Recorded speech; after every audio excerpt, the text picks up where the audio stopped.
तत्सवितुर्वरेण्यं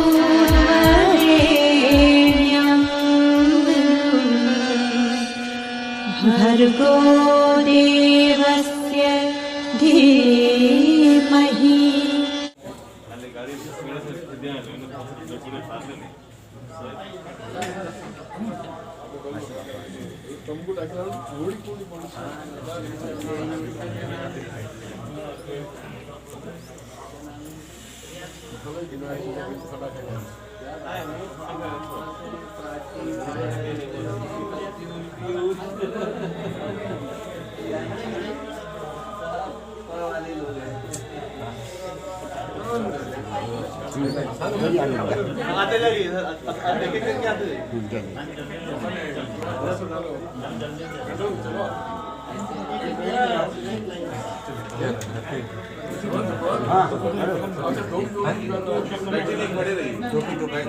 चलो ना चलो अच्छा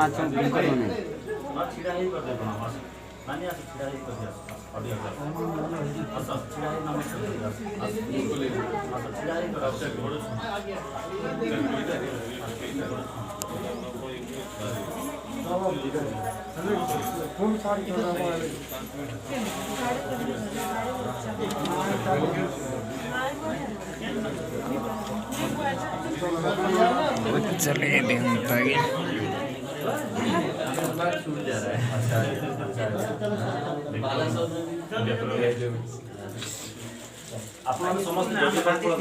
आप कार्यक्रम स्थल पे ले चलिए सबको ना।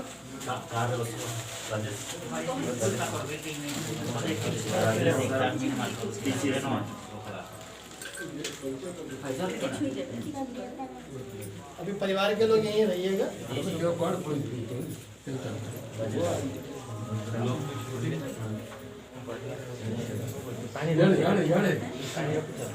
परिवार के सब लोग आ जाइए एक बार।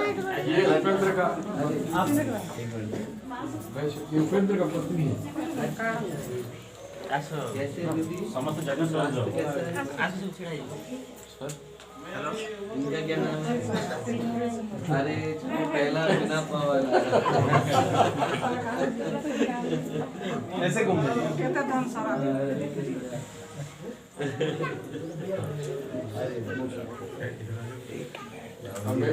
हाँ मैं देखा। अरे आप कहाँ रहे? अच्छा परिवार के सब आ जाइए। परिवार के बाबा जी इधर है। अरे ना तुम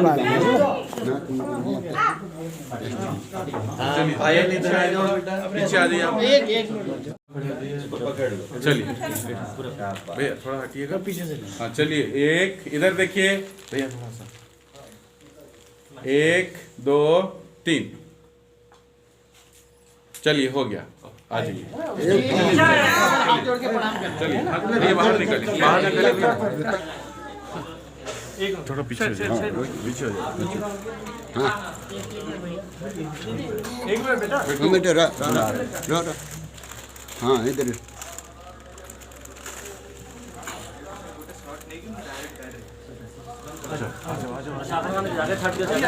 हाँ चढ़ जाओ।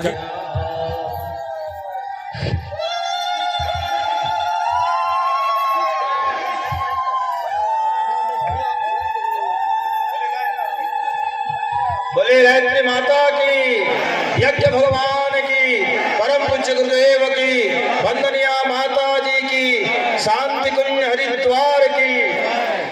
आइए आप सभी और हम सभी का परम सौभाग्य कि हम सबके बीच सभी दोनों हाथ जोड़ लें। आइए ऋषि शक्तियों को नमन करते हैं। ओम नमो स्मरंताय सहस्रमूर्तये सहस्रपादाक्ष शिरोरुबाहवे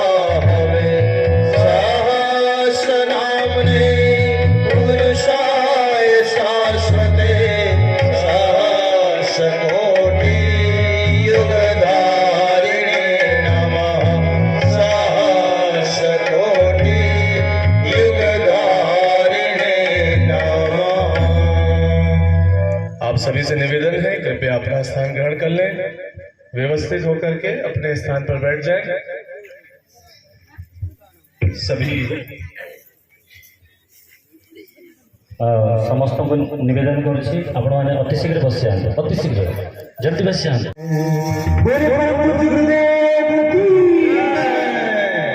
साधक का सविता को अर्पण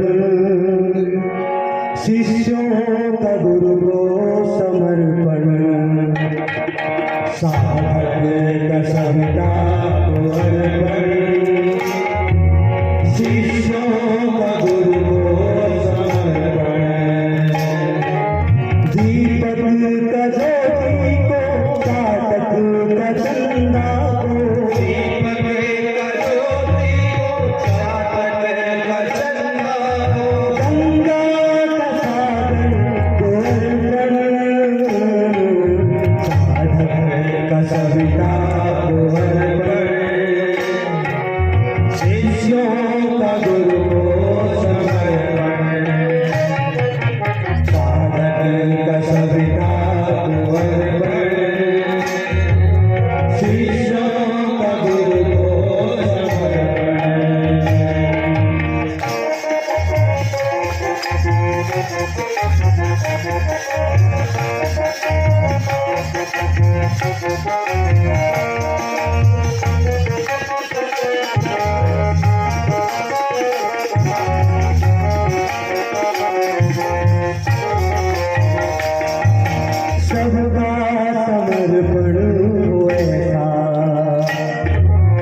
आप सबके और हम सबके जीवन का परम सौभाग्य लेकर के आई है।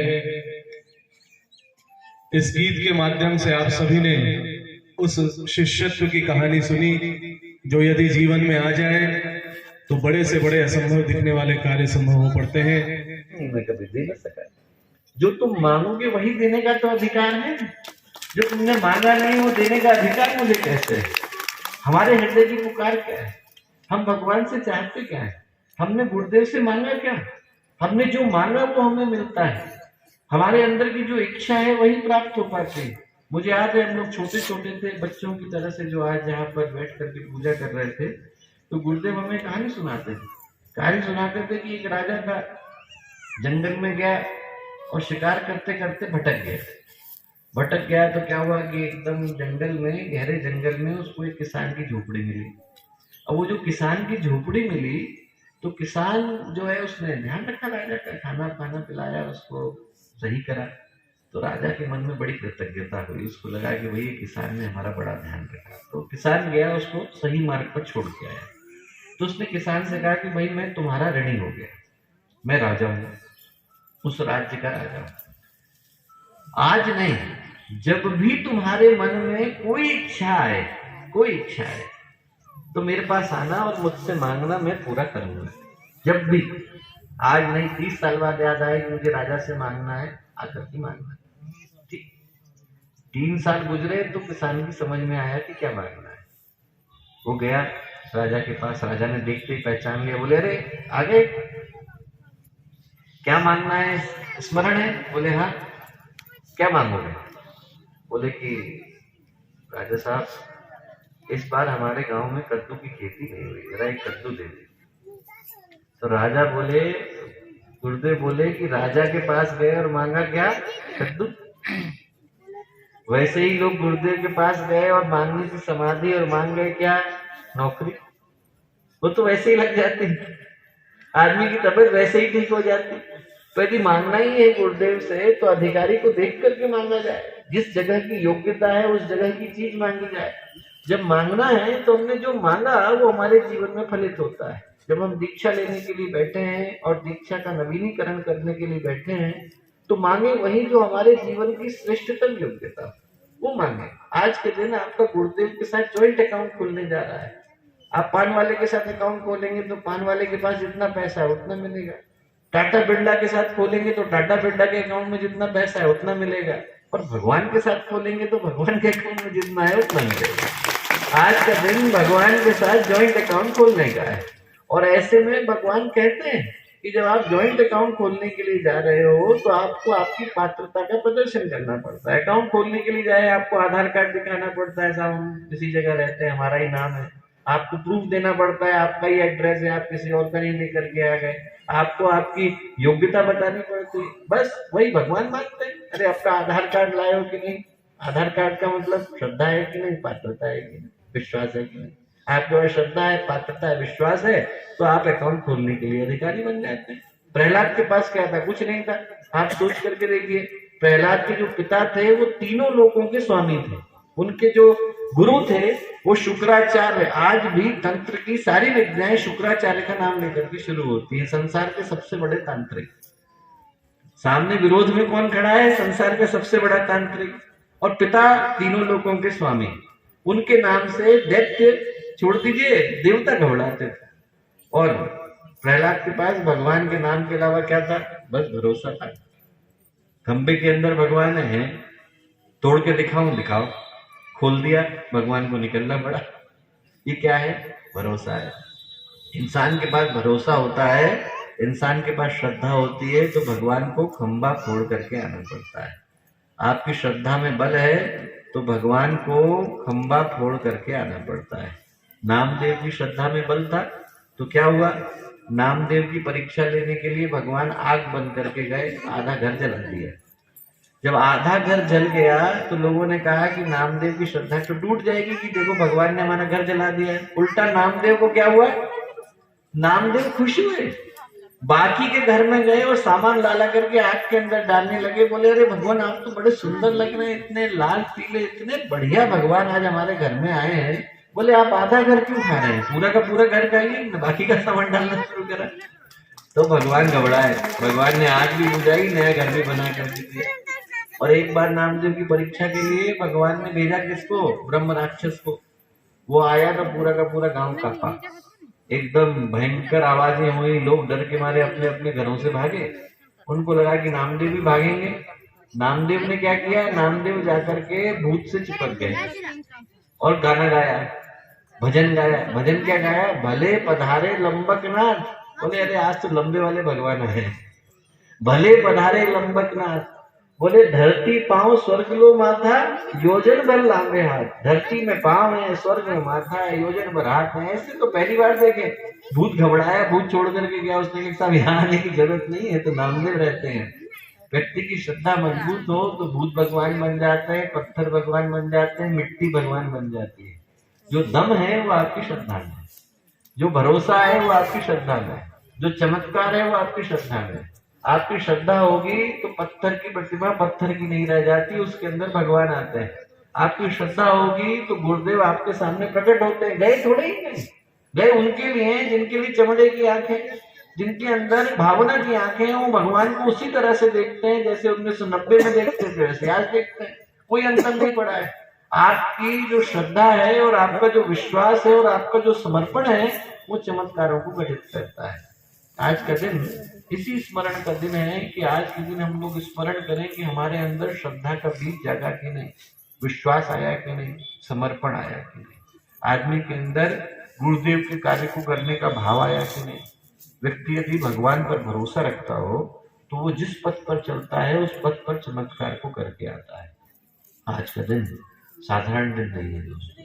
आज के दिन भगवान ने आप लोगों को पुकारा और इस आशय के साथ पुकारा कि जब भगवान को सहयोगियों की जरूरत पड़ती है तो भगवान उचित योग्य पात्र आत्माओं को पुकारते हैं। पूरी की पूरी महाभारत में आप याद कर लीजिए, आपसे पूछा जाए महाभारत में कितने योद्धा थे, उनके नाम बताइए, याद नहीं आएंगे। हमको छोड़ दीजिए, वेदव्यास ने लिखी है, उनको याद नहीं आएंगे। पर आपको अर्जुन का नाम आप भूलेंगे, आपसे युधिष्ठिर का नाम भूलेगा नहीं। क्यों? क्योंकि नाम उनके याद रखे जाते हैं जो भगवान की योजना में सहयोगी बन पाते हैं। आपसे पूछा जाए कि आप कितने साहित्यकारों के नाम बता सकते हैं, नहीं पता सर, 10-12 के नाम गिना देगा आदमी। पर मीरा, सूर, तुलसी, चैतन्य कोई भूलता है? कोई नहीं भूलता। नाम उनके याद रखे जाते हैं जो भगवान की योजना में सहयोगी बन पाते हैं। आपसे पूछे जाए कितने पैसे वाले, आपके डिस्ट्रिक्ट में कितने लखपति है, कितने करोड़पति हैं, आपको याद नहीं आएगा, लखपतियों को खुद याद नहीं आएगा, अगले साल में बदल जाते हैं। पर कोई भामाशाह का नाम भूलता नहीं, कोई मानधाता का नाम भूलता नहीं। क्यों? क्योंकि नाम उनके याद रखे जाते हैं जो भगवान की योजना में सहयोगी बन पाते हैं।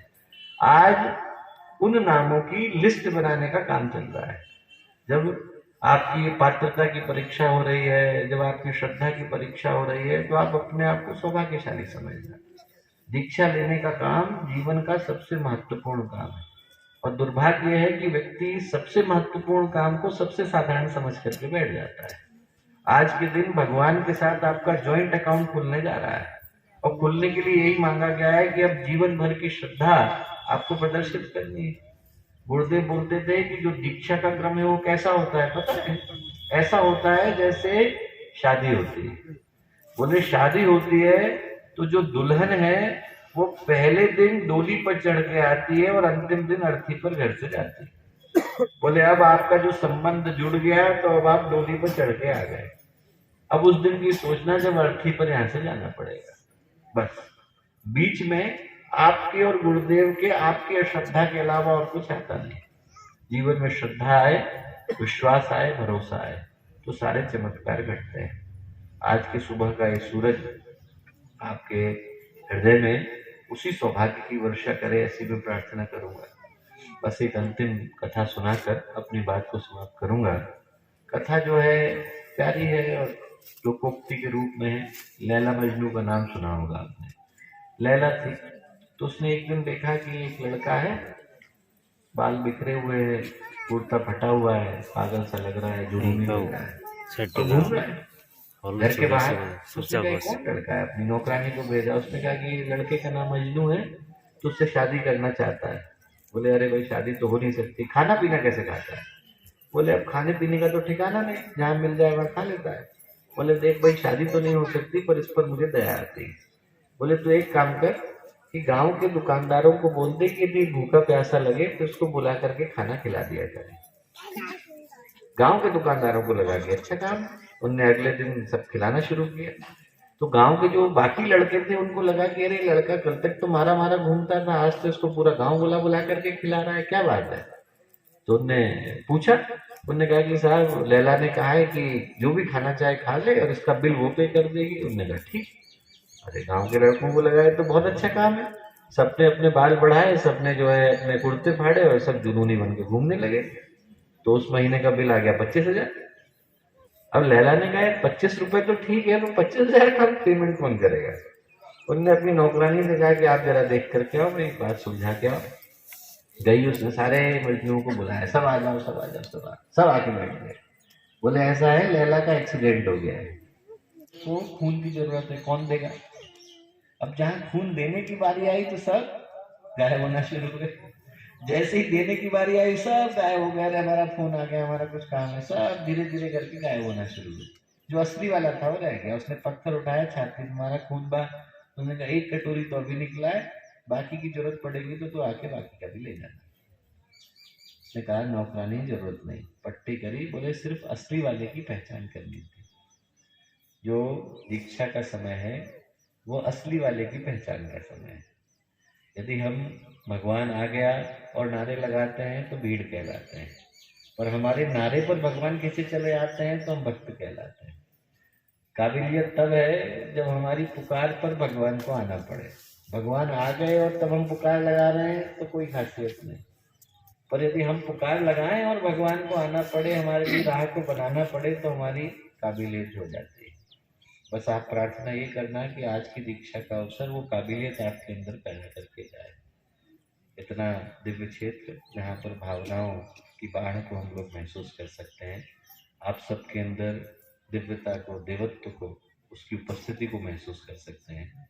ऐसे पवित्र क्षेत्र में मुझे निश्चित रूप से विश्वास है कि ऐसे भावना से संपन्न, आस्था से संपन्न, अनेकों प्रतिभा संपन्न व्यक्तित्व यहाँ से निकल करके आएंगे। ऐसी पूज्य गुरुदेव से, वंदनीय माता जी से, माँ गायत्री से प्रार्थना है आप सबको आज की सुबह की बहुत सारी शुभकामनाएं, बहुत सारी मंगल कामनाएं।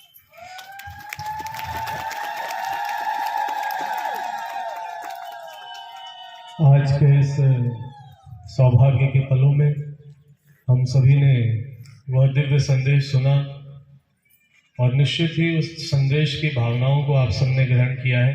हमारे YouTube चैनल गायत्री परिवार को सब्सक्राइब करें एवं बेल आइकन जरूर दबाएं ताकि गायत्री परिवार की विभिन्न गतिविधियों की जानकारी आपको मिलती रहे।